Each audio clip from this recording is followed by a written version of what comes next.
Czujecie to, moi drodzy? Smród krwi i rozkładu na arenie? Haha, tak, moi drodzy. Wjeżdża właśnie odcinek z arenki online w Shadow of War.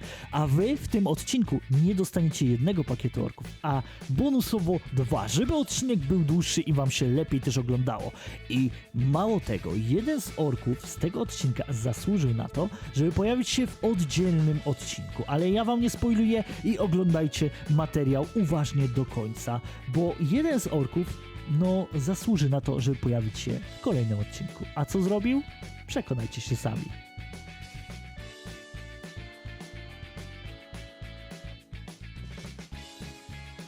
Dobrze, moi drodzy, no to może na pierwszy ogień niech pójdzie Crackhorn, chwytacz ludzi. Statystyki 4-1-4-2. Tak, jest trującym tropicielem grabieży, ale to żaden problem, bo mam nadzieję, że sobie poradzi świetnie w swoim pojedynku, a więc zaczynajmy. Dobrze, panowie ruszają do walki i mamy... Ty, grabież na grabież! Ciekawie, ale mamy Ologa Berserka, który chyba jest jeszcze do tego nekromantą, może być ciekawie. Jestem ciekawy, jak sobie Crackhorn z nim poradzi. To tym bardziej jest legendarny. Ej, od razu wjechał na Crackhornie rozścieczenie, ale czy coś da?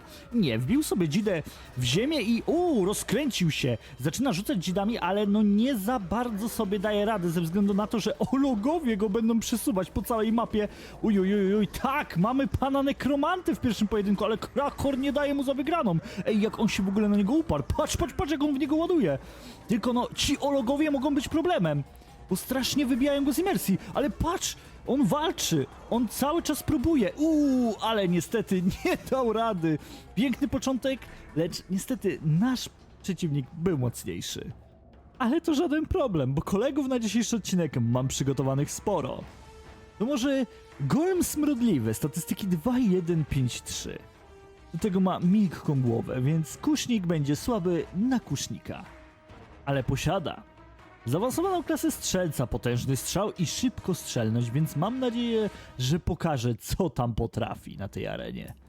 No i dobra, pan Smrodliwy będzie miał troszkę łatwiejsze zadanie. A co tu tylu berserków się nagle znalazło? Berserk grabieży, kolejny z grabieży i tym razem też legendarny.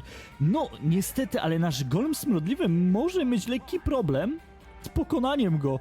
Ale dobra, zobaczymy. Zobaczymy, jak ta sytuacja się rozwiąże. Na pewno Golem dostaje już pierwszego strzała na twarz, ale czy wystrzeli w swojego przeciwnika? Nie, zostaje szybko ogłuszony krzykiem, dobity do gleby. To życie niebezpiecznie ucieka, ale czy on coś zrobi w tym pojedynku? Czy wykona w końcu jakiś strzał, czy będzie krążył wokół swojego przeciwnika? Przeciwnik podnosi go, rzuca o glebę. No jest w niezłych tarapatach. Jak nic nie wymyśli, no to już się nic nie da zrobić. No i niestety, ale kolejny pojedynek poszedł nie po naszej myśli. No niestety. To może coś bardziej wprawionego w boju. Dash Jadol, statystyki 5-1-5-3. Jedyna słabość, wyczerpanie. Bo reszta to ranią go egzekucje i takie tam. Pokładam w nim duże nadzieje ze względu na to, że posiada potrójny cios, a nie raz już w moich odcinkach widzieliście, że orkowie z potrójnym ciosem potrafią przechylić szale zwycięstwa na swoją stronę. I jestem ciekawy, jak pan Jadol poradzi sobie na arenie. I teraz pytanie, czy będzie kolejny berserk? Na pewno jest Olog, ale czy z bandą Ologów? Tego nie wiem. Rujący niszczyciel rozboju, legendarny, No, tu może być ciężko, tym bardziej, że Jadol widzę, że nie ma żadnych pomocników, co nie jest zbyt dobre. Ale dobra, znowu banda przeciwnych Ologów tutaj może pokrzyżać plany, chociaż niekoniecznie. Ale pan Jadol leży, jego Karagor zbiera bęcki i chyba już zebrał je całkowicie. Na pewno trucizna mu nic nie zrobi, więc tu jest duży plus, ale tu obrażenia mogą duże wjechać. Jak pan Jadol nic nie wymyśli, jaki on jest hard, jak on co chwilę do niego doskakuje, już pół życia mu zdjął. Jadol ma szansę to wygrać, naprawdę potężne uderzenia zadaje. Jeżeli nie będzie wybijany przez przeciwników z walki, no to ma szansę to wygrać i wygrywa to! Pięknie! No to mamy pierwszego zwycięzcę w naszym odcinku. Dobra, zobaczymy, czy panu Jadolowi chociaż uda się ukończyć 3 pojedynki. Tego jestem ciekaw. Kolejny pojedynek. No dobra, za pierwszym razem miał farta, zadawał dużo obrażenia, ale czy tym razem to też poskutkuje? Iszmosz Wierny, który ma bandę ze sobą, a pan Jadol jej znowu nie ma. No dobra, ale jest Karagor na Karagora. No, na początku to będzie mało spektakularne, bo chłopaki praktycznie będą na nimi przesuwać, o ile się będą przesuwać. No ale zobaczymy. Jadol tym bardziej ma na pewno większą szansę na wygraną z tego względu, że jest heroiczny, będzie zadawał troszkę większe obrażenia niż klasyczny ork. No ale zobaczymy, może klątwa go położy. No na tą chwilę Jadol ewidentnie nie może sobie poradzić przybocznymi. Ej, czemu mamy kadr cały czas na Karagora leżącego? Ej, dobra, wjechał w przeciwnika, tak, wystarczyło zdjąć go z Karagora. Uj. Ci przyboczni praktycznie im wrażenia nie robią. Jadol, no ewidentnie ma szansę wygrać, no chyba, że ten Karagor go wykończy. Musi ściągnąć przeciwnika z Karagora, wtedy będzie miał na pewno większą szansę na wygraną. Wybić wszystkich przybocznych, co mu bardzo dobrze idzie. Jego przeciwnik, zaszarżował, teleportował się wręcz na niego. To było dobre, ale dobra, no Jadol, ściągnij swojego przeciwnika z Karagora, bo ty jeszcze to przegrasz. Ej, on praktycznie jednym ciosem są mu zadawane obrażenia. Ej, ale ma potężne uderzenie. Ej, Jadol jednak, bije mocno. Tutaj potrójna seria jakby pięknie wjechała, też by mogła nieźle zrobić, ale chłopaki, niebezpiecznie się zaczyna robić, ale Jadol odwraca losy pojedynku i dobija swojego przeciwnika. Czy wykończy go, czy jednak nie? Tak, jednak go wykończył. Pięknie, bo już było blisko. I Iszmosz wierny gryzie glebę. Ale dobra, nie spoczywajmy na laurach, zobaczmy jak Jadol sobie dalej poradzi. Znowu dostajemy berserka. Oj, po moich ostatnich odcinkach chyba bardzo dużo osób wydropiło berserków, albo nie wiem czemu gra sama mi ich podsuwa. No ale dobra, legendarny berserk na... naszego pana Jadola i ewidentnie znów ten sam problem co w poprzednim, że tak powiem, pojedynku. Karagor na Karagora i tutaj się na starcie nie będzie za dużo działo, tym bardziej Jadol jest w troszkę gorszej sytuacji, bo nie posiada przybocznych. Przez co, no, może być troszeczkę rozjechany.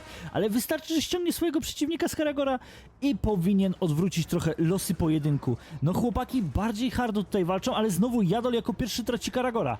Czy on się podniesie, coś zrobi? O, kij w dupę wjechał, ale nie o takim kiju marzyłem. Bardziej bym wolał, żeby to...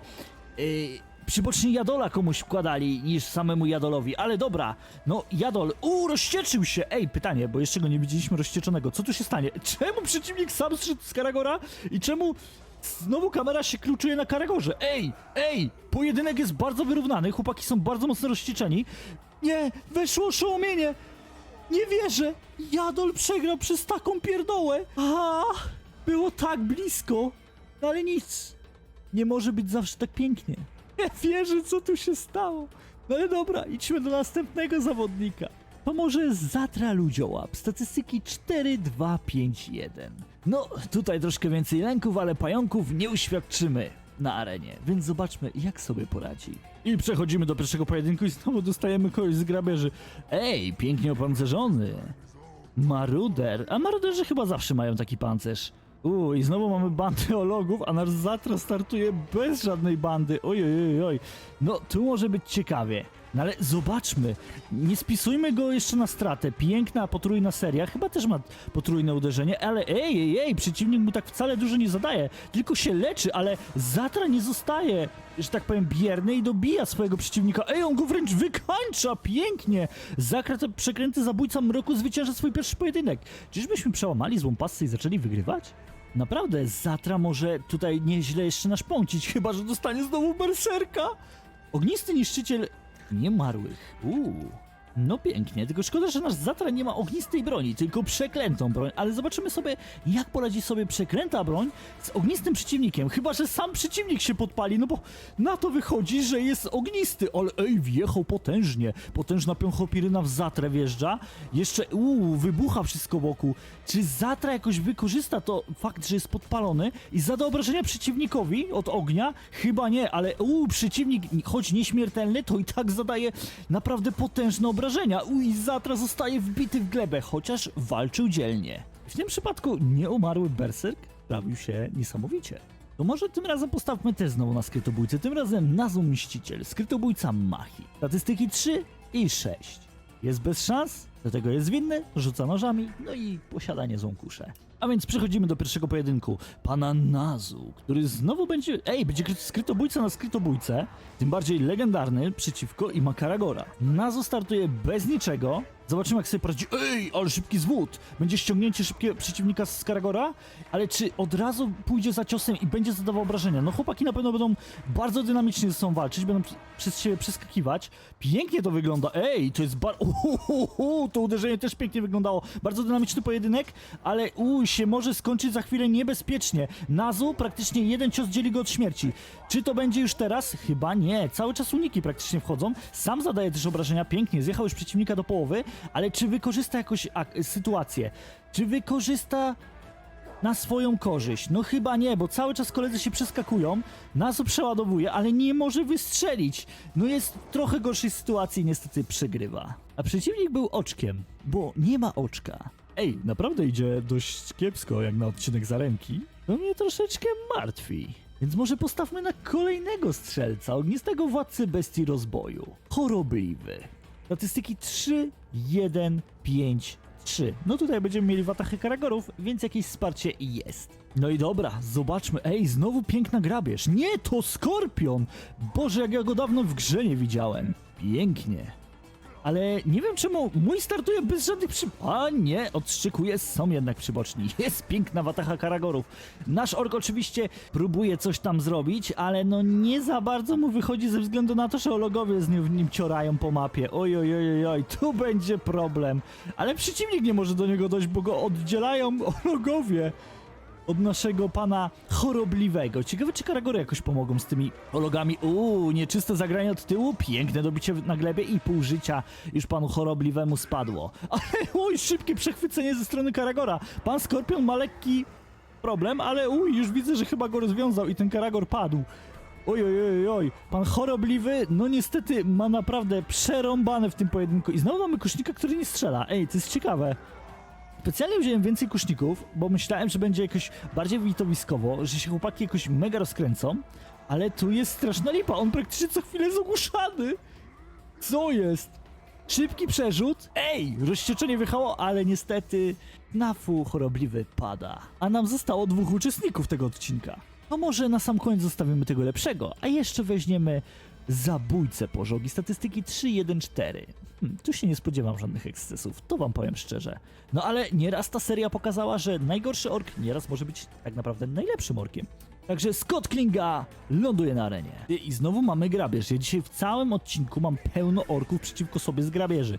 Legendarnych, mocnych, więc zobaczmy, co tam się uda nam jeszcze zrobić. Szybkie przechwycenie przeciwnika z karagora, no to jest akurat ciekawe, ale czy pan Scott to jakoś wykorzysta? Ej, on ma bandę legendarnych karagorów ze sobą, a nie jeździ na legendarnym karagorze? Jak to? Panie Dzidmenie, i tu może być koniec Scotta z bardzo prostego powodu. On się skupił na karagorach zamiast na swoim przeciwniku. I jego przeciwnik chętnie to wykorzysta z bardzo prostego powodu. Jest Dzidmenem, do tego jeszcze posiada kuszę. A mogło być tak pięknie, no chyba, że Scott szybko ubije swoich przeciwników i jakoś zmieni losy tej bitwy. No chłopaki za dużo to nie robią, Scott to się skupił praktycznie na karagorach, ten nie wiem, macha w swoim karagorze i znowu wjeżdżają kusze, mówiłem, to będzie duży problem, on go porobi na dystans praktycznie. Scott będzie musiał ubijać praktycznie karagory co chwilę, chyba że się skupi na swoim przeciwniku, ale nie może, bo go 2 legendarne karagory cały czas przybijają do ziemi. Musi, właśnie, pozbyć się jednego z nich i teraz dopiero próbować gdzieś zająć się swoim przeciwnikiem. Wjeżdża w niego, zadaje mu potrójny, piękny cios. Czy jeszcze jedna taka seria wiedzie? Boję się, że zaraz się może pojedynek skończyć, bo jednak to dźgnięcie wyglądało niebezpiecznie, tak samo to.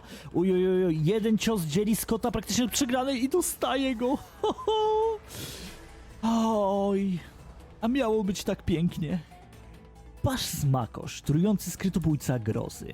I tu może być troszkę widowiskowo, znowuż, bo mamy skrytobójcę. Statystyki 3, 1, 6, 3. No i znowu mamy pana zwinnego, więc mam nadzieję, że pokaże klasę i zostanie chociaż heroicznym orkiem na arenie. Dobra, no to zobaczmy, co tam ma. Na pewno ma, nekromantę. Wybrańca z dość ciekawą czapeczką. I znowu banda ologów, ale tym razem to nasz ork też posiada swoją bandę, więc mam nadzieję, że będzie fajnie i będą chłopaki mocno bili. Od razu rozścieczenie na starcie przeciwnika wjechało. Może być niebezpiecznie, chyba że nasz pan...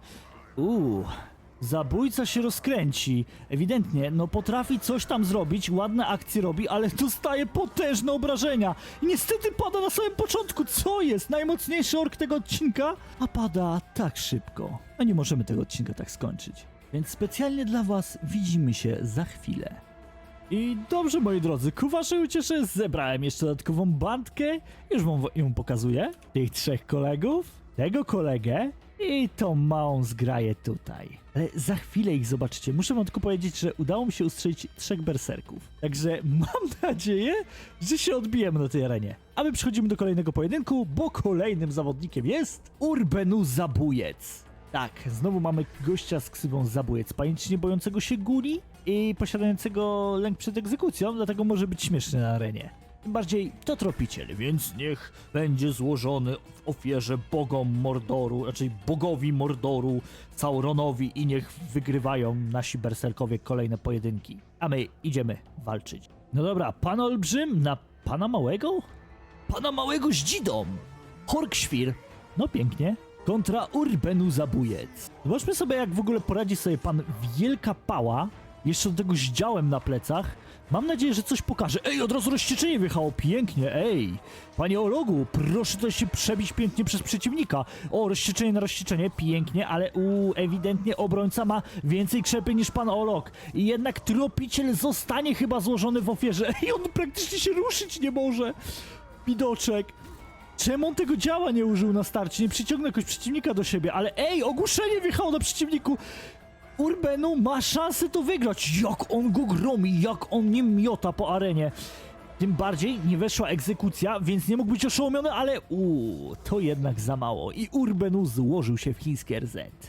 Dobra, ale my nie zwalniajmy tempa i przejdźmy do pierwszego berserka naszego odcinka. I tutaj chciałem nadmienić, że jeżeli któryś z tych 3 berserków przeżyje i stanie się legendarnych, akurat ten się trafi od razu legendarny, więc nie musi się stać legendarny, ale jeżeli przeżyje ten odcinek, to pojawi z nim się odcinek z levelowania go.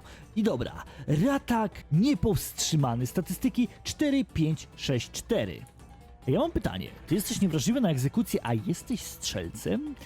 Nie, nadal mamy berserka kusznika, czyli jednak jak jest kusznik, no to nie może być strzelec, jeżeli jest berserkiem.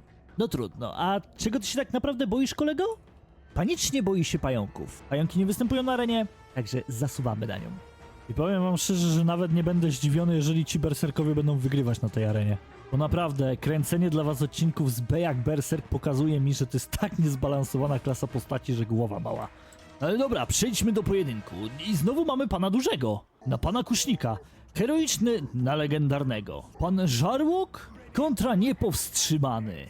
Zobaczmy, jak to się rozwiąże. No tutaj na pewno będzie, już widzę, że będzie wygrana po stronie pana berserka. No berserkowie, no co tu mówić dużo.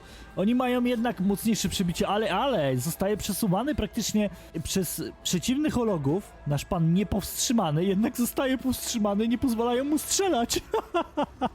Nie, no to jest dobre akurat. Patrzcie, no chłop nie może nawet wystrzelić przeciwnika. Przeciwnik się leczy, w tym czasie praktycznie zregenerował sobie połowę życia, które stracił. No nic tu więcej się nie wydarzy, dopóki chyba... O, dobra, ej, była jakaś szarża na przeciwnika. Już chciałem powiedzieć, że tu się nic więcej nie wydarzy, ale jednak mogę to odstrzekać. Pół życia przeciwnik już stracił. Ologowie stracili jednak zapał do atakowania naszego pana niepowstrzymanego. A pan niepowstrzymany może sobie na dystans wykończyć swojego przeciwnika, bo ten dopiero teraz wjeżdża i go atakuje i piękny cios zadał. Ej, naprawdę dużo mu zadał. Rozścieczenie na naszym panie niepowstrzymanym wjechało. Piękne dźgnięcie, piękne dziabnięcie. Ale odbitka też była niezła z tej maczugi wielkiej. Pan niepowstrzymany naprawdę ma duży problem. I tu może być naprawdę duży problem, jeżeli nic nie zrobi, ale jednak zrobił i pan Żarłok pada u jego stóp. A my lecimy do kolejnego pojedynku. I muszę powiedzieć szczerze, że nie jestem zaskoczony, że oni wygrywają. Grog Gryzojad. No, coś czuję, że kolega za długo to nie pożyje na arenie, ale legendarny na legendarnego, to może być ciekawe. Ci w ogóle dzidmeni fajnie do niego pasują, do pana niepowstrzymanego, ale wjechały piękne pazury dziczy. Tego jeszcze nie mieliśmy w tym odcinku, ale czy chłopaki, tutaj nasz pan niepowstrzymany będzie miał naprawdę duży problem z bardzo prostego powodu. Ci obrońcy, no nieźle mogą tutaj naszpącić na arenie, tym bardziej zadaje swojemu przeciwnikowi mało obrażeń. Dopóki nie wystrzeli w niego, to nie wiemy, co się stanie. Został przeciwnik ogłuszony, czy poleci pierwszy strzał? Nasz pan niepowstrzymany cały czas przeładowuje, to jest właśnie urok kuszników na arenie. Oni nie mogą nigdy do końca przeładować, ale jest podniesienie główka i dobicie do gleby. Czy pan niepowstrzymany wykorzysta to, że jest rozcieczony? Oj, chyba nie i chyba zaliczy glebę w tym momencie. Wychały pazury dziczy i tak! Zostaje powalony. Pan niepowstrzymany przegrywa swój pojedynek. To może weźmy teraz coś bardziej niszczycielskiego. Hurk żądny krwi. Ognisty niszczyciel rzezi. Statystyki 3-1-5-3. Jest pokarmem dla bestii i boi się graugrów. No te nie występują na arenie. Jego płonąca pała może tutaj nieźle naszpącić. I tak szczerze jestem ciekawy, czy jakikolwiek ork z tego odcinka powróci. Ognisty na ognistego, tym bardziej nasz Hurk. A, zapomniałem, on jest szalony. Więc może mieć lekką przewagę na arenie. Ale zobaczymy. Oj, ten pokarm dla bestii tutaj za mocno może siąść. To może być problem. Dopóki nie zdejmie swojego przeciwnika z Karagora, ty jak go pięknie upiekł. Jeszcze go dobija. Tak, on jest niepowstrzymany. Ej, panie niszczycielu, ale pan się za bardzo żeś rozkręcił z tym Karagorem. Atakuj swojego przeciwnika, chociaż ten widać nieraz miał styczność z ogniem i dostaje zmniejszone obrażenia od ognia, tym bardziej jest na niego odporny. Więc tutaj Hurk będzie musiał się postarać i machać nieźle tą pałą.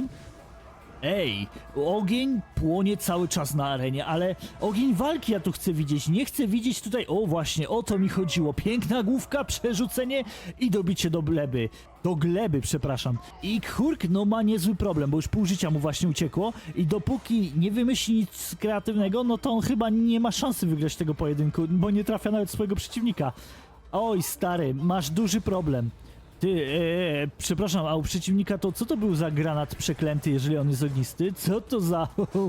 Przepraszam, jakieś oszukańcze praktyki, ale wjeżdża główka od strony Hurka. Chłopaki wyrównują gdzieś ten pasek życia ze sobą, ale czy to wystarczy? Czy Hurk ma szansę jeszcze to wygrać? Czy tu znowu będzie jakieś nieczyste zagranie? Wjeżdża główka od przeciwnika i tu chyba będzie dobicie, a tak niewiele brakowało, żeby wygrać. I Hurk pada. Tymczasem flag śliski. 3, 5, 6. No i 3 słabości. I trochę chyba zardzewiała klinga, ale może by się wydawać. Nie wydawało mi się. No dobra. Zobaczmy, co tam koledzy będą sobą prezentować. Mamy tym razem kusznika naprzeciwko siebie i zobaczymy, czy kusznik, który jest w przeciwnej drużynie, poradzi sobie lepiej. Flag śliski. Berserk mroku. No, tutaj mam bardzo duże, że tak powiem, nadzieje względem niego, ale szybko został odrozcieczony? Nie, dobra, on jest tylko atakowany i dlatego mu to rozcieczenie znika, ale stary, mógłbyś naprawdę wykorzystać to rozcieczenie na bicie swojego przeciwnika, który jest totalnie bierny. Co jest? Oj. Znowu minęło rozcieczenie, teraz się zaczęło. Chyba on jest wściekły na Karagory, ale pięknie doskakuje do swojego przeciwnika. Może nie zadaje jakichś gigantycznych obrażeń, ale ciacha go pięknie. Ciacha. Ale niech ciacha go tak, żeby go dobić już w końcu, bo chcielibyśmy przejść do kolejnych pojedynków. Chcielibyśmy w końcu uzyskać jakiegoś czempiona areny. No tutaj kolega ma jednak duże pole do popisu, bo jest klasyczny, nie jest legendarny ani heroiczny i dobija swojego przeciwnika własną ręką. Przepraszam, ręką przeciwnika. No ale dobra, zobaczymy, jak sobie poradzi na pana olbrzyma, trującego, tym bardziej, widać, że chłop lubi piercing i BDSM. No ale dobra, przejdźmy do pojedynku i znowu jest skupienie się na Karagorach i te Karagory, naprawdę, one robią tutaj robotę, bo rozścieczają nam naszego Flaka. I Flaku ma szansę... chyba go przechwaliłem, bo właśnie dostał potężny cios, który... kolejny potężny cios, który naprawdę dużo życia mu zebrał. Oj. Dopóki on sobie nie zregeneruje tego życia zadając obrażenia, no to jest naprawdę w dużych tarapatach. Oj. Ale jednak nie pozostaje dłużny przeciwnikowi, leje go tym swoim mieczykiem, ale czy to wystarczy? Czy będzie w stanie przepychać cały czas przeciwnika po arenie? Chyba tak! On jest w stanie wygrać z tym ologiem. Jaka seria w ogóle wycha? Minęło rozsieczenie. Oj. Czy ten pojedynek właśnie się odwróci w tym momencie? Albo i nie? Dawaj stary, Flaku, musisz to wygrać. Jedziesz. Jest. Już się bałem, że naprawdę to przegra. No powiem szczerze, że w tej drugiej połowie odcinka są dużo większe emocje. Bo jednak mamy berserków, którzy poniekąd powinni być najlepszą klasą. A tu się okazuje, że mogą też dostać niezły łomot. No ale był klasyczny, walczył na legendarnego, więc to jest normalne.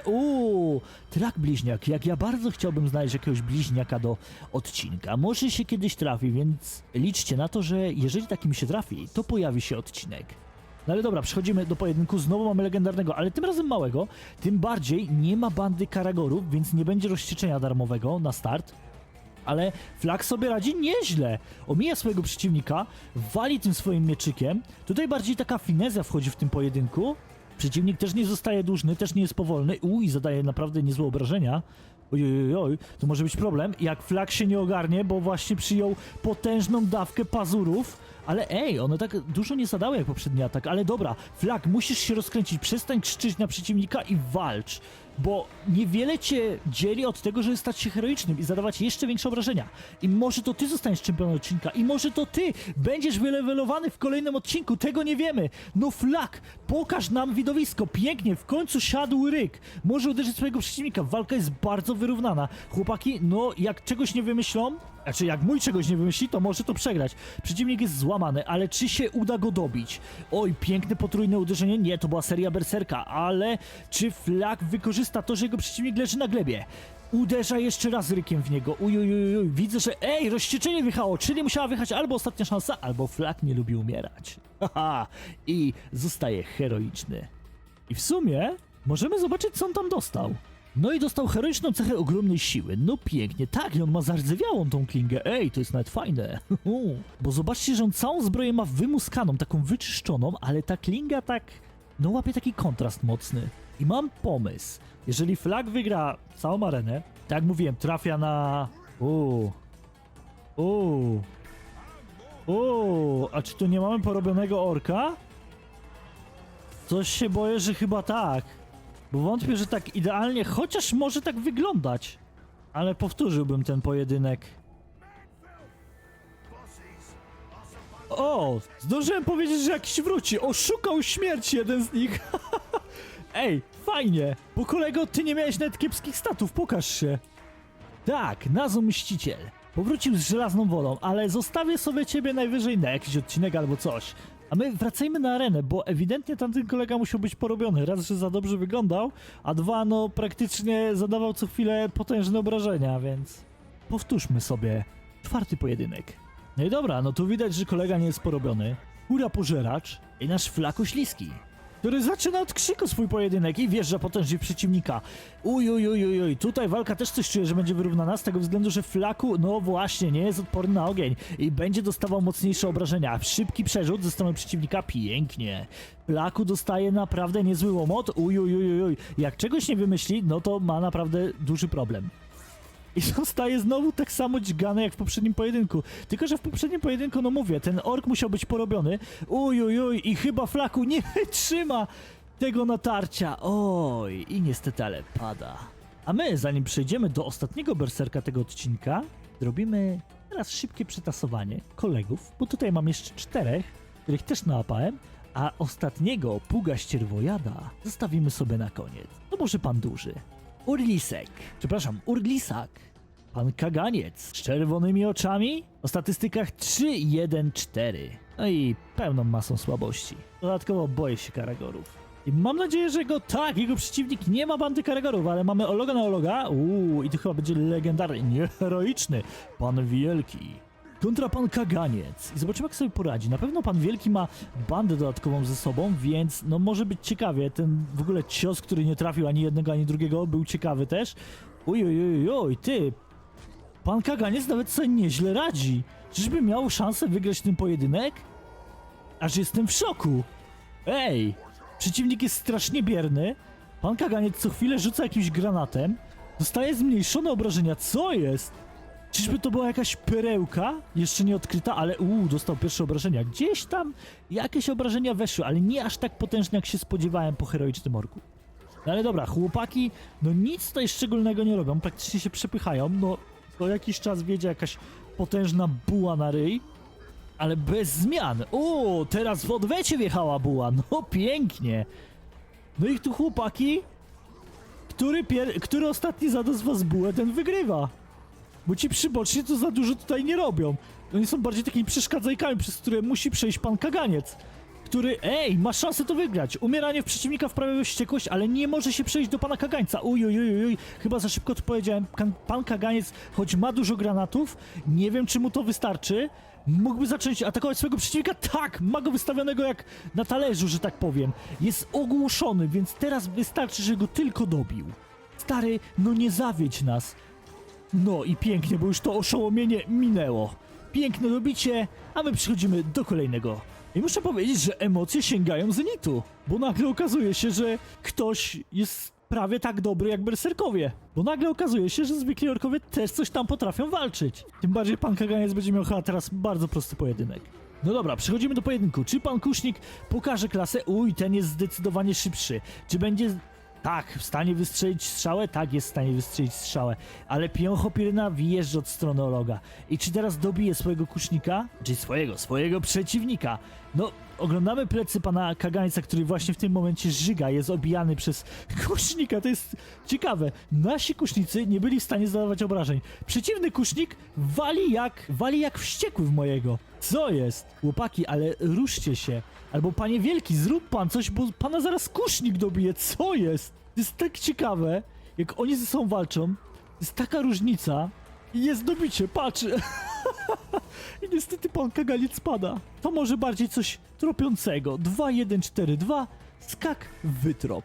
Który nie będzie miał łatwego pojedynku, bo walczy na obrońcę. I to jeszcze do tego heroicznego, który chyba postradał zmysły.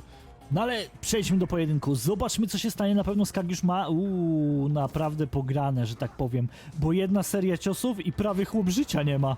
Oj, potężne tasaki i czy tu będzie szybkie dobicie ze strony pana obrońcy? Tak! Jakiś losowy pocisk, niezidentyfikowany, bo go nie było widać, dobił Skaka. I wiedziałem, że ci koledzy akurat będą lecieli, ale nie spodziewałem się, że aż tak szybko. To może gol mielony.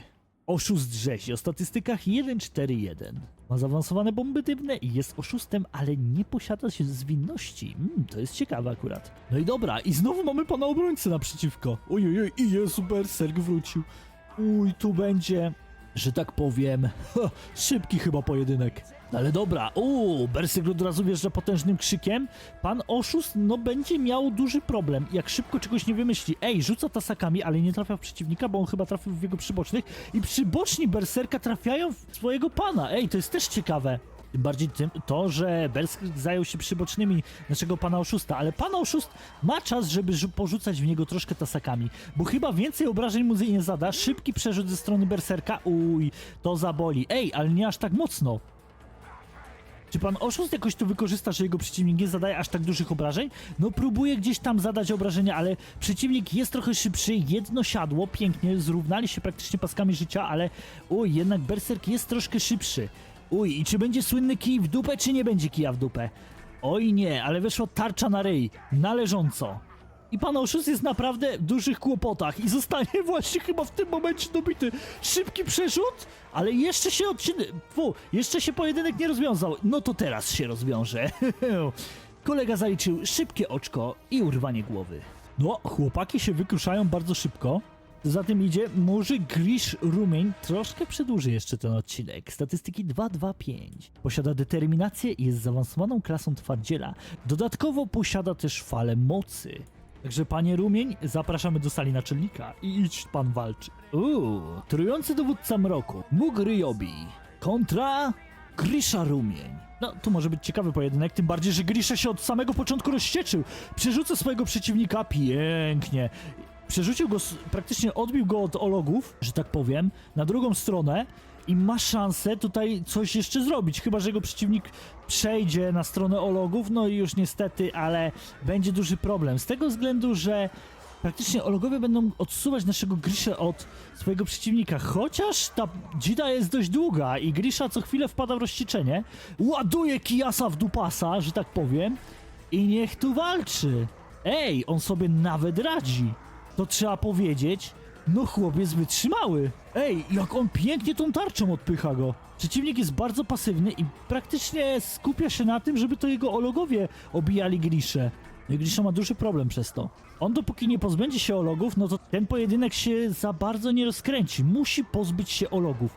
A on ewidentnie skupia się na swoim przeciwniku, przez co jest przepychany przez całą mapę. Ciekawe, czy mu czasu starczy, żeby dobić swojego przeciwnika, bo żaden z panów nie chyli się ku upadkowi, jego przeciwnik jeszcze tam wita się, że tak powiem, ze śmiercią, ale no to jeszcze nie jest ta pula życia, żeby jeden cios zaważył nad zwycięstwem. Zbliżamy się do minuty, ale Grisha, przeważa, jednak zadaje obrażenie, takie potężne, takie mocne, że jeszcze jedno i dobije swojego przeciwnika i tak udaje mu się, pięknie. Panie starczą, panie rumień, ale żeś pan pokazał klasę. Mamy pająkowatego. Szkoda, że wcześniej się nie pojawił, jak miałem orków, którzy się bali pająków. Byśmy wtedy przetestowali, czy strach na pająki działa akurat w przypadku tych orków. No ale dobra. Grisha, no ma ten sam problem co jego poprzednicy, jeżeli chodzi o walkę z Karagorami. No ewidentnie lubi przyjąć sobie cios od pana Karagora, ale rozścieczenie wjechało, więc mam nadzieję, że on szybko się pozbędzie tych przybocznych Karagorów i zajmie się też Karagorem naszego pana pająkowatego. Ale nie, on się cały czas skupia na swoim przeciwniku. Jeden Karagor padł, zadaje Grisha praktycznie ciosy w powietrzu, ale jest cały czas niebezpiecznie. Dopóki czegoś nie wymyśli albo nie zaszarżuje jakoś na swojego przeciwnika, no to może być problem. Albo przeciwnik nie straci Karagora. Bo ten Karagor, no coś czuje, że on cały pojedynek psuje. Ale Grisha, nie daje za wygraną. Już się dorwał do Karagora. Ale był jeszcze jeden na polu walki. Aha, on stoi sobie z boku i obserwuje cały pojedynek. No to jest ciekawe akurat.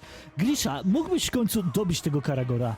Piękny jeden mocny cios i kończysz go. Bo woli walki ci nie brakuje. Tym bardziej nie używa cały czas determinacji i nie odzyskuje życia, więc to jest też ciekawe. Ale trzeba mu przyznać, no walczy...